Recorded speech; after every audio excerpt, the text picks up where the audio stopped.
SCIAS academy சேனலை subscribe பண்ணுங்க.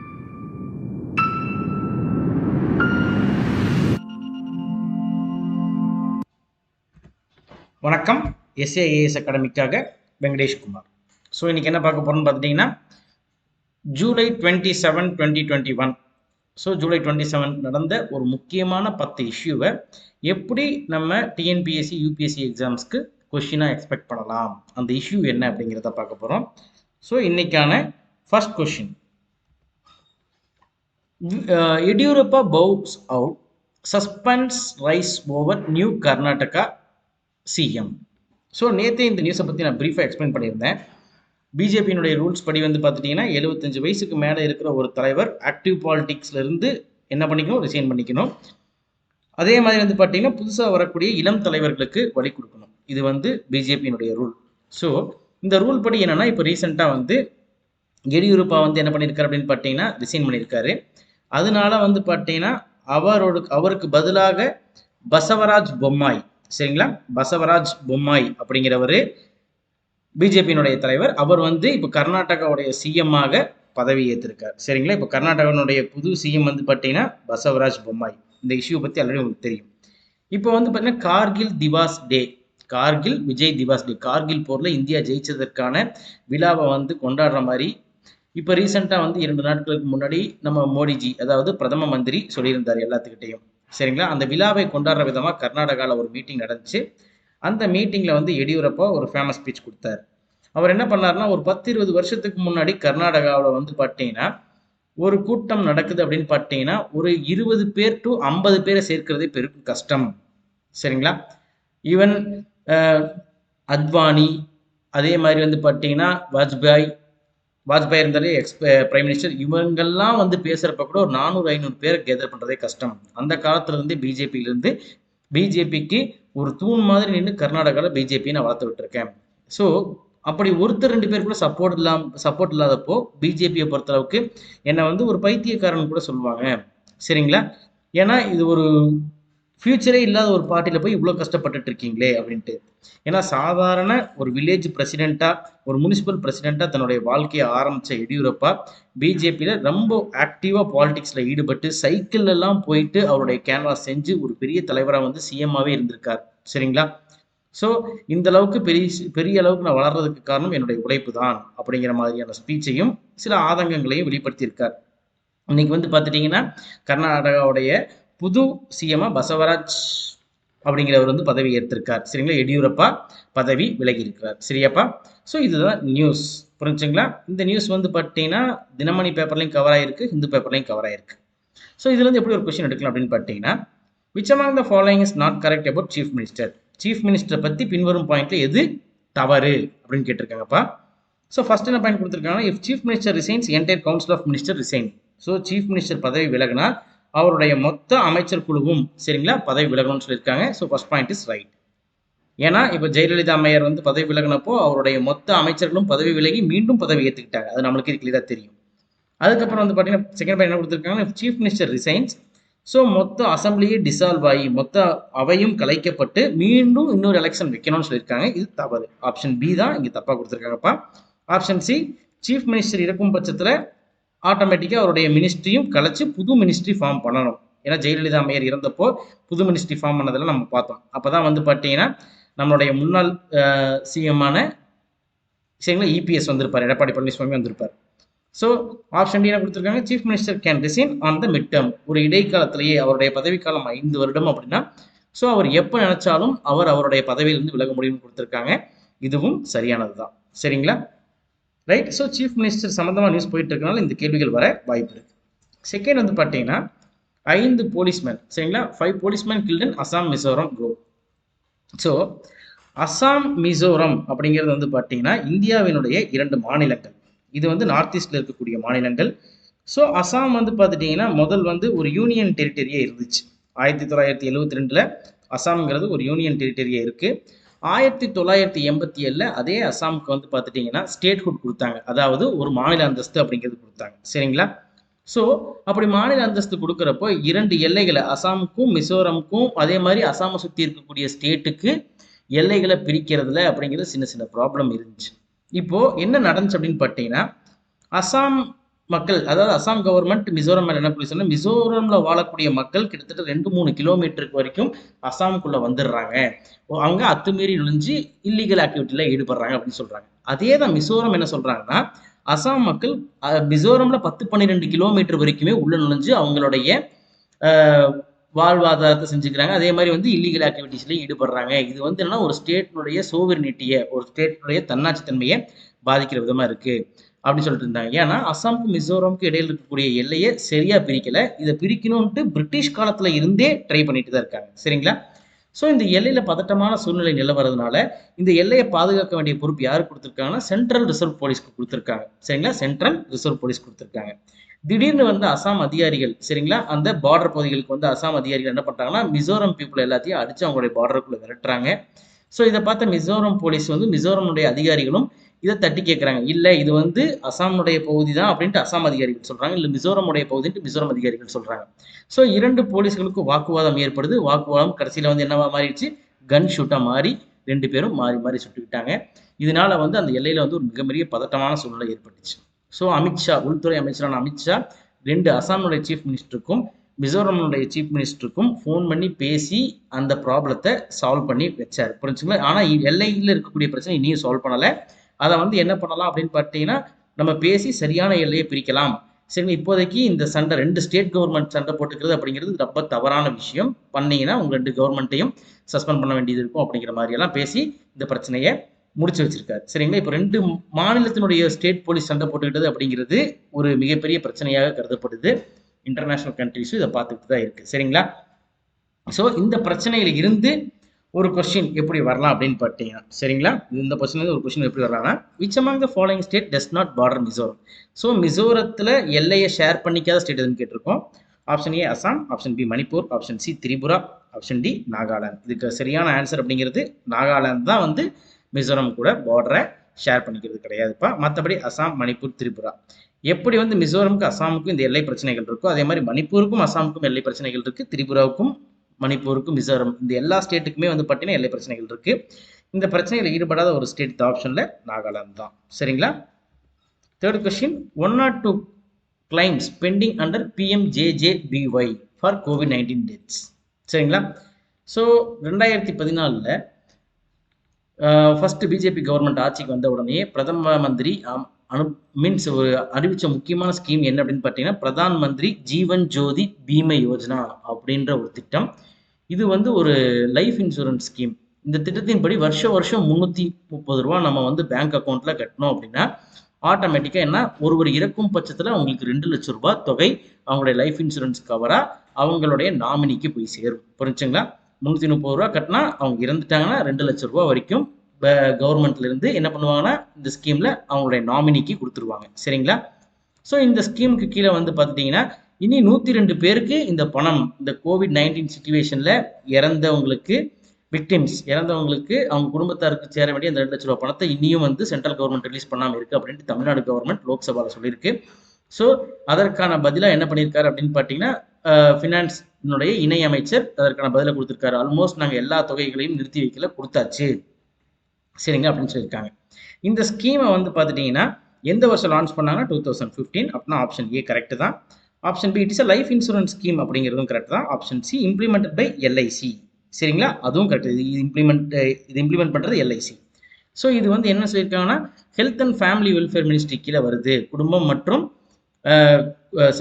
சுகாதாரம் மற்றும் குடும்ப நல அமைச்சகத்துக்கு கீழே வருதுன்னு சொல்றாங்க. இது குடும்பம் மற்றும் சுகாதார அமைச்சகத்துக்கு கீழே வரல. இது வந்து ஃபினான்ஸ் மினிஸ்ட்ரி கீழே வரக்கூடிய ஸ்கீம். ஸோ இதுல தவறான பதில் அப்படிங்கிறது டி. சரிங்களா? இந்த பர்டிகுலர் இந்த ஸ்கீம் ரொம்ப முக்கியம். இதே மாதிரி வந்து பார்த்தீங்கன்னா 12 ரூபாய் கட்டினா போதும், அதற்கும் ஒரு ஸ்கீம் இருந்துச்சு. அதே மாதிரி முத்ரா வங்கி ஸ்கீம்னு சொல்லுவாங்க. இந்த ஸ்கீமை பற்றியும் சர்ச் பண்ணி வச்சுக்கோங்க. இதுல இருந்து கொஸ்டின்ஸ் வரதுக்கான வாய்ப்பு மிகவும் அதிகம். ஸோ அடுத்த question, study finds heavy metals in ambient air in city. Air samples collected in 19 of the 20 locations present Bleak's picture. புரிஞ்சுங்களா?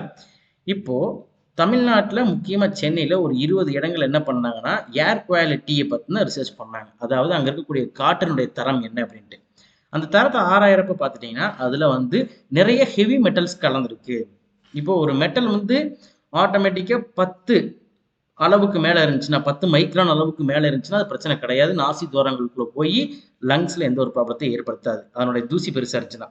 அதே மெட்டல் வந்து 2.5க்கு கீழ சரிங்களா, 2.5 மைக்ரானுக்கு கீழ சின்ன சைஸா இருந்துச்சுன்னா, நம்மளுடைய நாசி வழிகள்ல மூக்கு வழியா போய் நம்ம லங்ஸ்ல டெபாசிட் ஆயிக்கும்.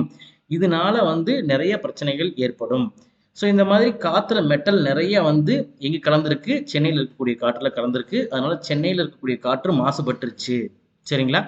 அப்படின்னு சொல்லியிருக்காங்க. இந்த மெட்டல்னால ஹியூமனுக்கு நெறைய பிரச்சனை ஏற்படும். லங் டிசீஸ் ஏற்படும். அதே மாதிரி வந்து மூளையில டிஸார்டர்ஸ் ஏற்படும். இப்படி ஒரு டிசீஸ் இந்த மெட்டல்னால வந்துருச்சுன்னா, அத வந்து என்ன பண்ண முடியாது? குணப்படுத்தவே முடியாது. அப்படிங்கிற மாரியான ரிசர்ச்ச செஞ்சிருக்காங்க. ஸோ, அதுல வந்து மெயினா வந்து கலந்திருந்த மெட்டீரியல் என்னன்னு சொன்னாங்கன்னா, நிக்கல், மாங்கனீசு, லெட்டு, சிலிக்கான் இதெல்லாம் கலந்திருக்குன்னு சொல்றாங்க.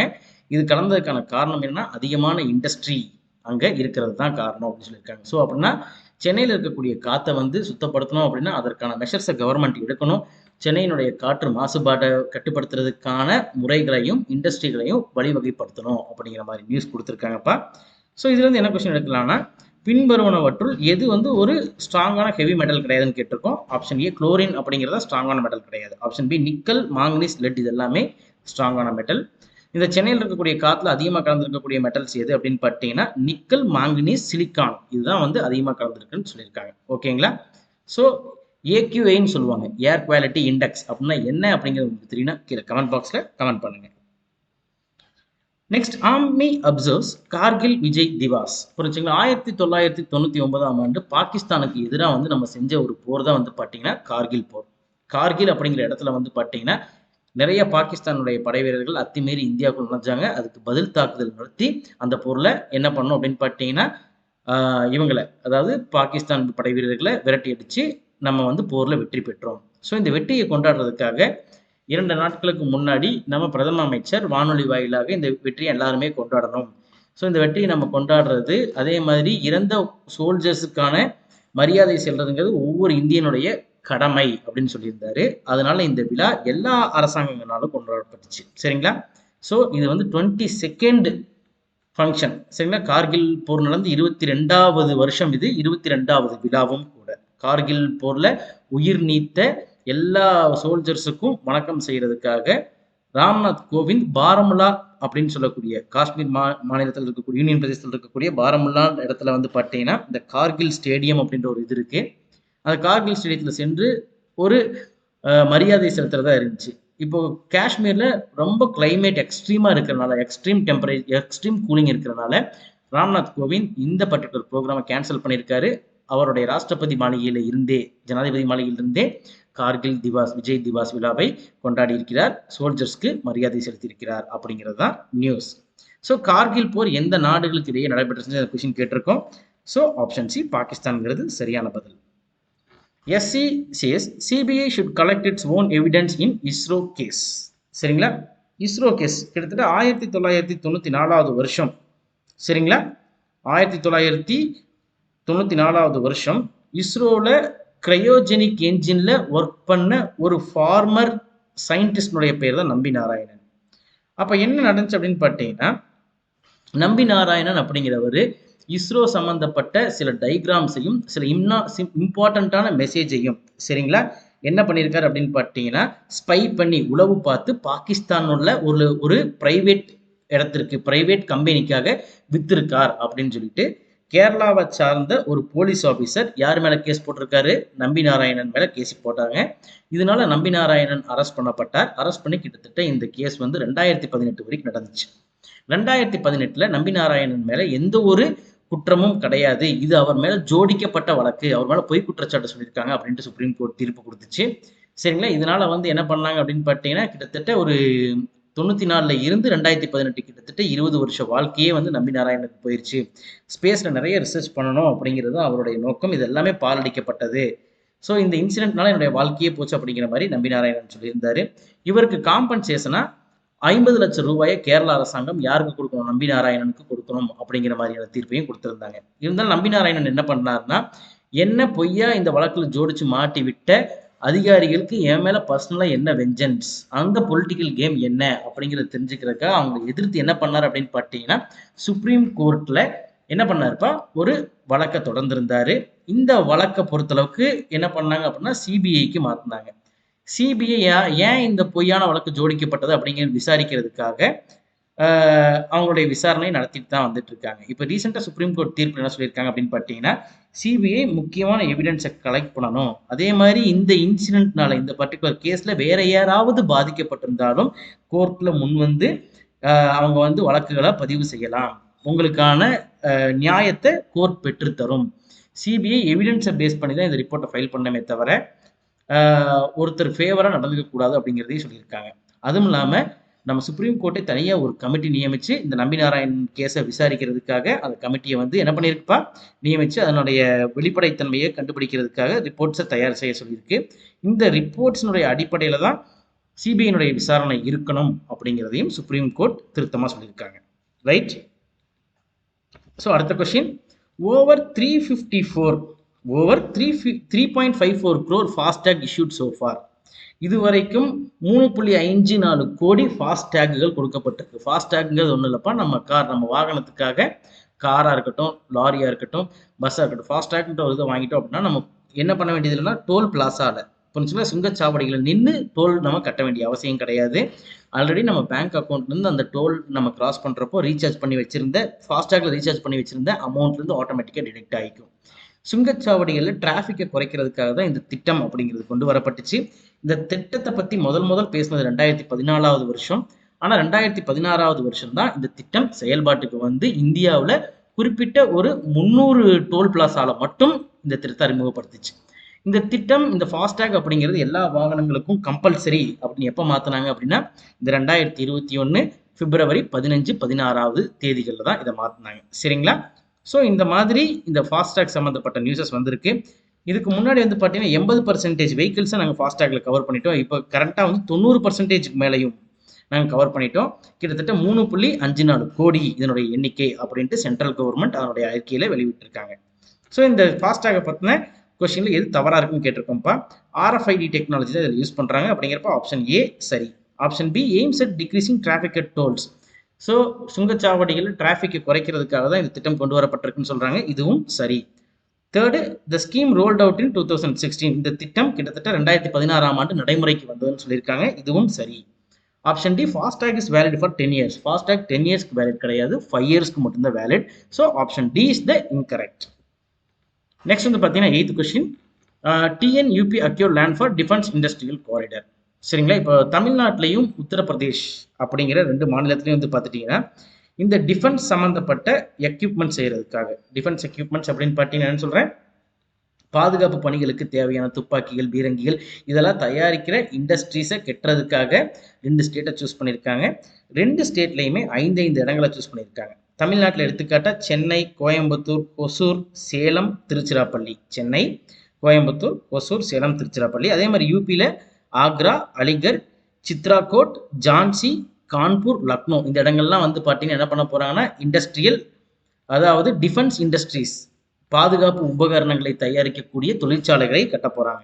இதன் மூலமாக வந்து பார்த்தீங்கன்னா தமிழ்நாட்டுக்கு கிட்டத்தட்ட 4800 கோடி ரூபாய் முதலீடு வரும்.